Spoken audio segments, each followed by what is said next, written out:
Усім прывітанне, з вами Андрей з канала Шпацыр сланоў. І сёння мы пагутарым пра нямецкі рэактыўны рухавік Юма 004, які стаў сэрцам савецкай і ўсходнееўрапейскай авіяцыі.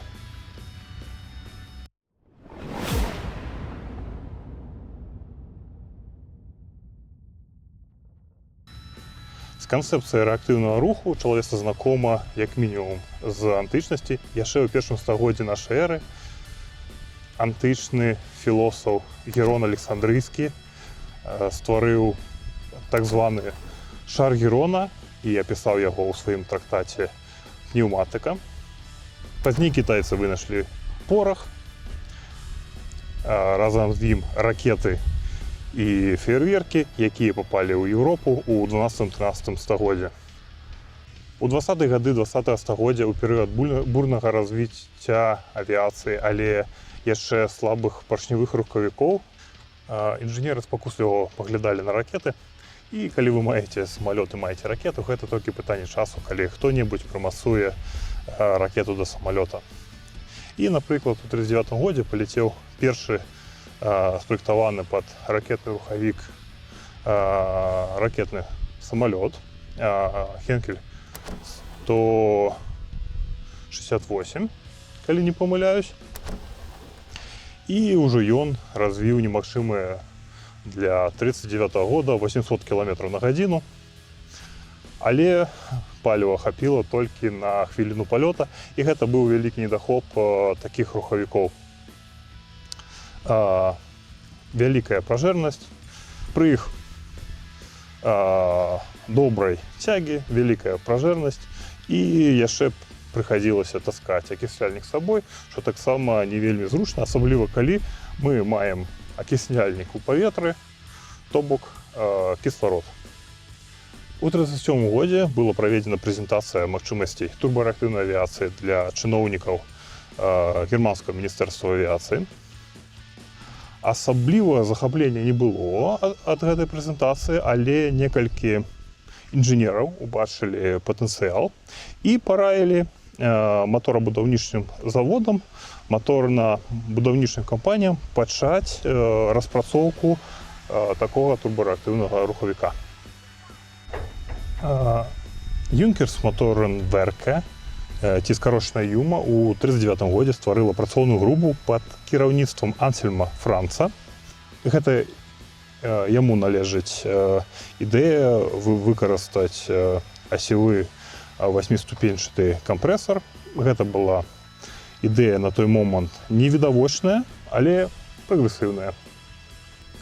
Рухавік адразу праектаваўся як рухавік такога масавага вырабніцтва, і па максімуму выкарыстоўваліся распаўсюджаныя матэрыялы, як алюмініевыя сплавы, стальныя сплавы. Было да мінімуму скарочана выкарыстанне рэдкіх легіруючых матэрыялаў, як хром, нікель, малібдэн. Гэта дазволіла скараціць працаёмкасць гэтага рухавіка. І брытанскія даследавальнікі пасля вайны заўважылі, што гэты рухавік было лягчэй зрабіць, чым некаторыя германскія, некаторыя нямецкія паршневыя рухавікі. А некаторыя дэталі, напрыклад, як тыя самыя лапаткі кампрэсара, можа было рабіць нават на звычайным аўтамабільным заводзе метадам штампоўкі. У 1942 годзе адбыўся першы запуск, а ў 1944 ужо стартавала масавае вырабніцтва, што зрабіла гэты рухавік самым першым у свеце серыйным турбарэактыўным рухавіком. Было пабудавана каля 8 тысяч штук гэтага рухавіка, і ён ставіўся на такія самалёты, як Мессершмитт 262, Хенкель 162, Арада, не памятаю, Арада 134, ну, тут з'явіцца недзе надпіс правільны. Пасля разгрому Германии ў 1945 годзе нямецкія спецыялісты, дакументацыя, самі рухавікі папалі да саюзнікаў. Немцы, прабачце, амерыканцы і брытанцы не ацанілі гэтага рухавіка, назваў яго састарэлым. Але для Савецкага Саюза з яго не вельмі добрай прамысловасцю, яшчэ і разбуранай вайной, гэты рухавік аказаўся ў самы раз. Захопленыя рухавікі, нямецкія інжынеры, дакументацыя папала ў Савецкі Саюз, і там савецкія разам з нямецкімі інжынерамі перапрацавалі гэты рухавік, і ўжо ў 1946 годзе стартавала вырабніцтва рухавіка пад назвай РД-10 пад Куйбышевам і Уфе. Але па першасці прыйшлося выкарыстоўваць нямецкія рухавікі ці збіраць іх з нямецкіх запчастак, і гэты рухавік называўся РД-10Ю. РД-10 амаль нічым не адрозніваўся ад ЮМА-004, але прымяненне легіруючых матэрыялаў дазволіла павысіць рэсурс гэтага рухавіка. Ён выкарыстоўваўся ставіўся на такія самалёты,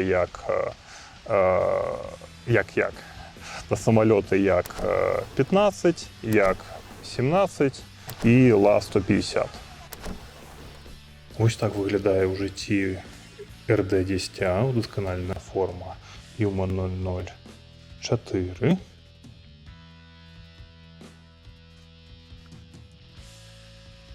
Гэта яго ротар кампрэсара. Звярніце ўвагу, якога ён колеру. Ён зроблены з алюмініевых сплаваў, каб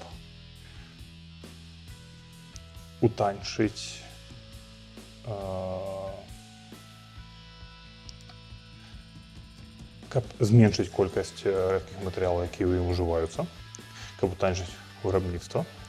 Далей мы пераходзім да самого рухавіка. Гэта паветразаборнік. Тут павінен стаяць двухтактны двухцыліндравы стартер. Гэты стартер мае свой электрычны стартер, а у выпадку якіх-то непрыгледжаных абставін ён мае вяровачны стартер.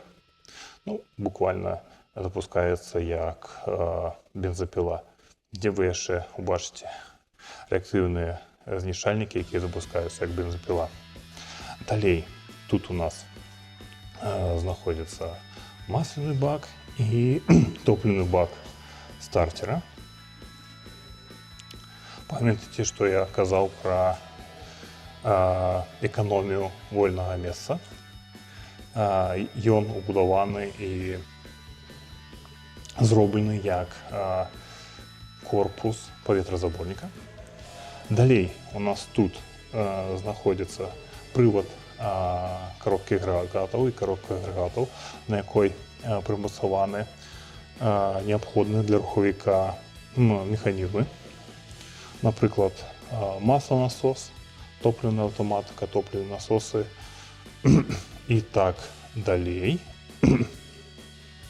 Далей ідзе кампрэсар 8-ступенчаты, як вы ўжо бачылі. Гэта частка, гэта кампрэсар. Далей у нас ідзе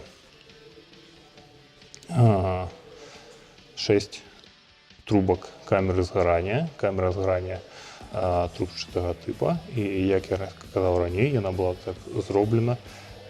Яна не вельмі добрая у адрозненні ад кальцавой камеры згарання, але так забяспечваецца таннасць. Далей у нас знаходзіцца турбіна, аднаступенчатая турбіна, і лапаткі турбіны полыя і ахалоджваюцца паветрам. Далей у нас ідзе выхадное сапло.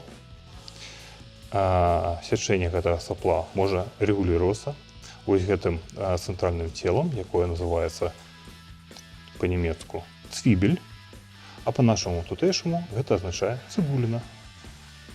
І вось гэты прывад кіравання гэтай цыбулінай.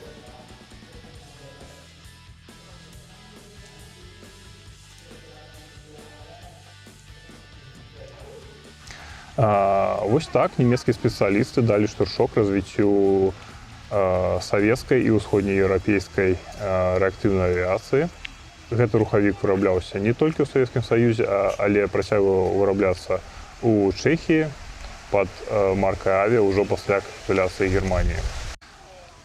І хоць Юма і яго брат-блізнюк РД-10А даволі хутка саступілі месца больш прагрэсіўным рухавікам, канцэпцыя распрацавана яшчэ 90 год таму, працягвае жыць і зараз. Дзякую, што паглядзелі гэта відэо. З вами быў канал Шпацыр Сланоў. Падтрымайце гэта відэо падабайкамі і падпіскай, а таксама, калі ласка, напішыце у каментарах, якія яшчэ тэмы з свету авіяцыі вам цікавы. Давайте разам развіваць беларускамоўны YouTube.